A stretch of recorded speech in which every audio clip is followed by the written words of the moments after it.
प्राचीन समय में एक नगर में सुमेधा नाम का एक गरीब ब्राह्मण रहता था। वह बहुत धर्मात्मा, विद्वान और भगवान विष्णु का भक्त था। उसकी पत्नी का नाम पवित्रा था। पवित्रा अत्यंत पतिव्रता, सहनशील और धार्मिक स्त्री थी।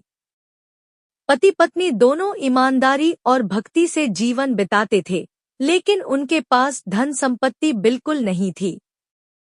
उनकी गरीबी इतनी अधिक थी कि कई बार उन्हें भूखे पेट सोना पड़ता था। घर में अन्न का एक दाना भी नहीं होता था। फिर भी पवित्रा कभी शिकायत नहीं करती थी। वह अपने पति की सेवा करती और भगवान का स्मरण करती रहती।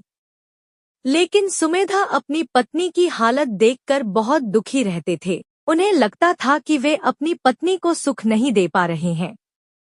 एक दिन सुमेधा ने दुखी होकर कहा, हे प्रिय, मैं विदेश जाकर धन कमाना चाहता हूँ। शायद वहां जाकर हमारी गरीबी दूर हो जाए। यह सुनकर पवित्रा की आंखों में आंसू आ गए। उसने विनम्रता से कहा, हे स्वामी, मनुष्य को वही प्राप्त होता है जो उसके भाग्य में लिखा होता है। यदि भाग्य में धन होगा तो वह यहीं भी मिल सकता है। मैं आपसे दूर नहीं रहना चाहती। उसकी बातें सुनकर सुमेधा शांत हो गए और विदेश जाने का विचार छोड़ दिया। कुछ समय बाद महान तपस्वी कौंडिन्य ऋषि उनके घर आए।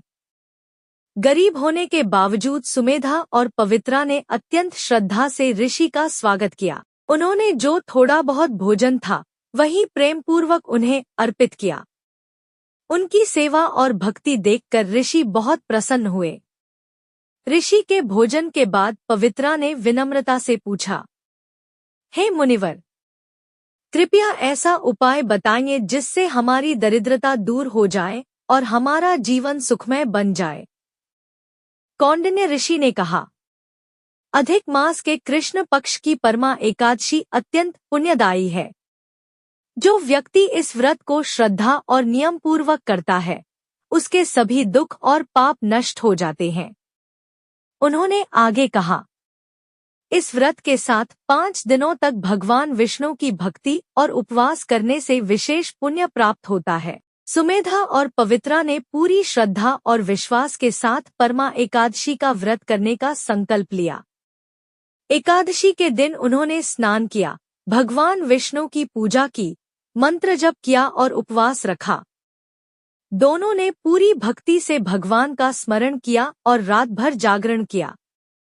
उनकी सच्ची भक्ति और व्रत से भगवान विष्णु अत्यंत प्रसन्न हुए। कुछ समय बाद उनके जीवन में चमत्कारिक परिवर्तन होने लगे। उनकी गरीबी दूर होने लगी, घर में सुख समृद्धि आने लगी और उन्हें सम्मान तथा धन की प्राप्ति हुई। बोलिए भगवान विष्णु की जय।